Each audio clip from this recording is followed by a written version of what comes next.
Good morning, everyone. This is Father Nate, missionary priest in Italy, and thanks for joining us today, January 15th, on No Greater Delight, our podcast on Marian feasts and Marian meditations.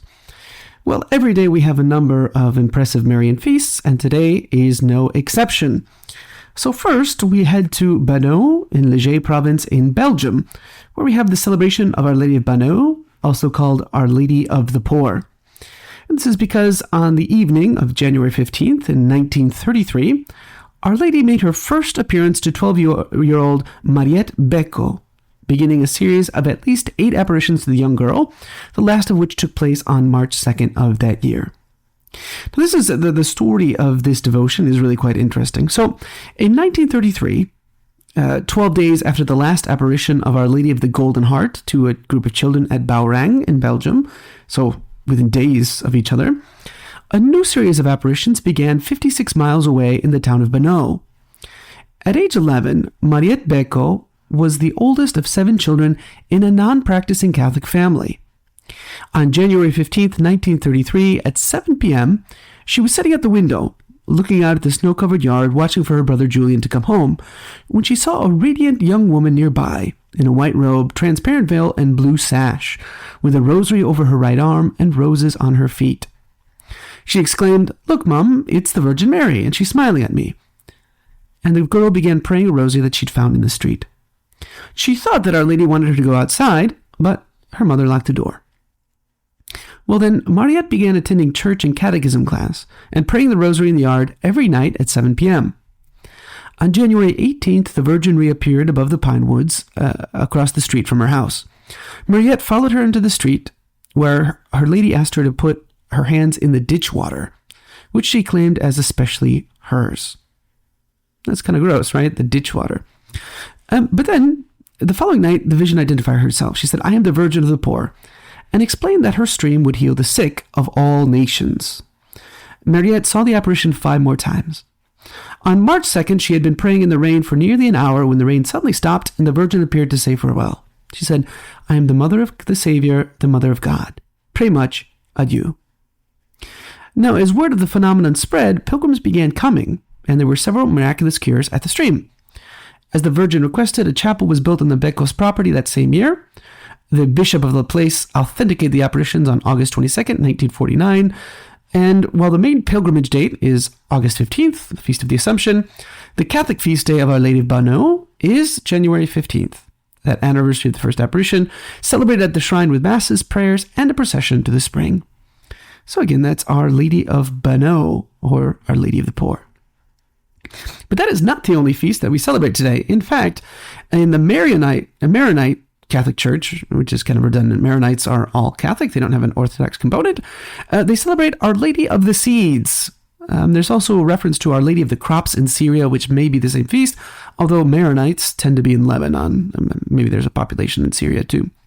But anyways, I had to look this up because I had no idea what Our Lady of the Seeds was, but it's quite fascinating. This is what the Maronite Cathedral of somewhere had on their website. It says, "On January 15th in the Maronite Church, we celebrate the Feast of Our Lady of the Seeds. This is one of 3 related feasts devoted to Mary in the Maronite liturgical calendar and is unique to it." It's true, because in the Latin Rite, we don't celebrate Our Lady of the Seeds. But they said the feasts are celebrated as follows: January 15th, Our Lady of the Seeds, May 15th for the ears of wheat, and August 15th for the grapes. While these appear to be agricultural feasts, and certainly they would have been linked to them, they actually symbolize the mystery of the Eucharist.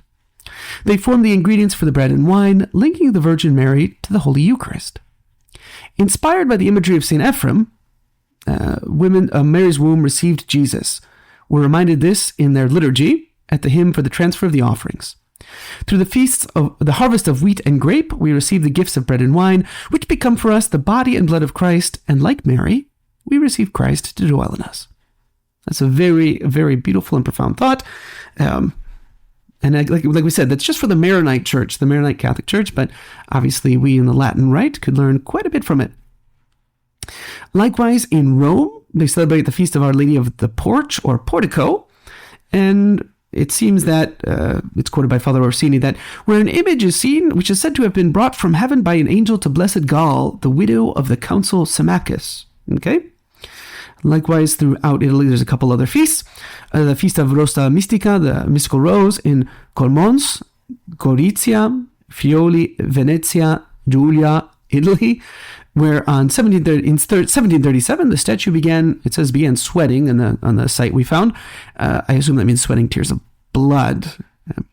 Likewise, Madonna della Provvidenza in Palermo, Sicily, Italy, the feast in the Church of Saint Joseph, with the blessing of the spring under the altar. And likewise, in Oaxaca, Mexico, we have the feast of La Medalla Milagrosa in Oaxaca de Juárez, Oaxaca, Mexico. And also Virgen de los Pobres in Oaxaca de Juárez, Oaxaca, Mexico.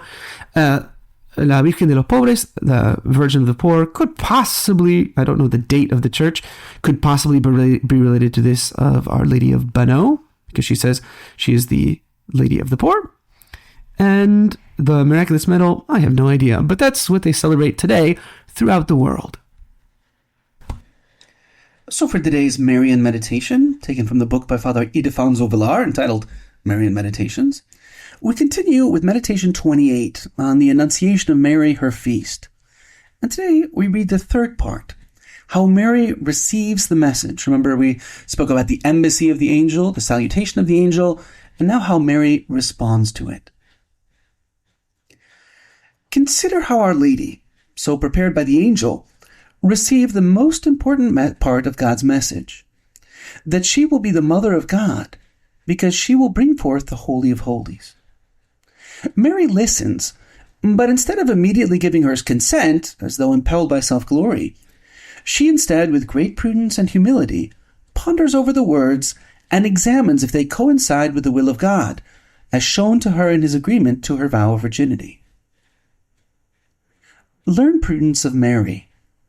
How easily we believe something to be God's business, seeing it as easily as a suggestion from an angel when it redounds to our own profit or glory. How readily we spring towards those things that please us. And how often we afterwards realize that the inspiration did not after all come from the angel of light, but from the angel of darkness. And what we thought to be a divine whisper was in reality a temptation.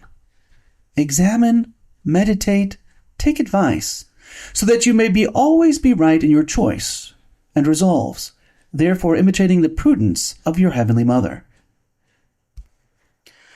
For today's reading, taken from the book The Honorable Heart of Mary by St. John Eudes, we continue with Chapter 5, Mary's Heart as the fiery furnace of Babylon, in which our saint compares Mary's heart with that furnace into which King Nebuchadnezzar threw Shadrach, Meshach, and Abednego.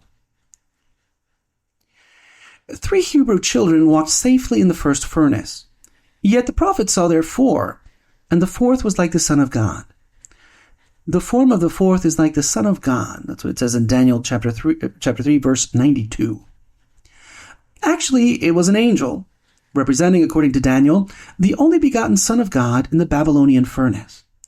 But this same Son of God resides and dwells in person in the glowing heart of his most holy Mother. He is all fire and flame of love and charity. The Lord thy God is a consuming fire. That's what we read in Deuteronomy 4:24. He possesses a throne of fire. His throne like flames of fire, we read in Daniel 7:9, and a fiery chariot. That's the 4th book of Kings 2:11. I think that's the book of Chronicles 2:11. In like manner, he wills to have a dwelling of fire and flame in the heart of his most worthy Mother. This dwelling place was depicted in the words, "The house of Jacob shall be a fire, and the house of Joseph a flame," which means that the abode of Jesus Christ, prefigured by Jacob and Joseph, shall be an abode of flaming fire.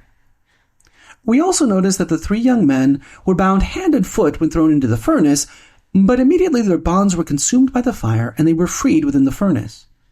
Come, come, poor slaves of sin and of the world. Come, slaves of passion, of self-love and self-will, chained in the irons and fetters of Babylon. Fear not to plunge into our sacred furnace. These flames will not harm you.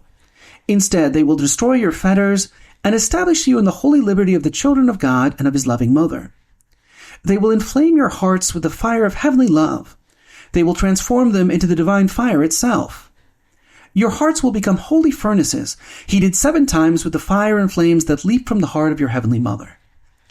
Your hearts must become furnaces of eternal love, if they would avoid being ranked with the miserable hearts of the wicked, against whom the terrible sentence was uttered. Thou shalt make them as an oven of fire in the time of thy anger. That's Psalm 20, verse 10. Hello, and we hope that you enjoyed listening to our Marian podcast. In the spirit of Saint Bernard of Clairvaux, we say to you that there is no greater delight than to spread the devotion of Our Lady. We hope you share these sentiments and encourage you greatly to share with a loved one. Know that you are always in our prayers, and we ask that you keep us in yours. God bless.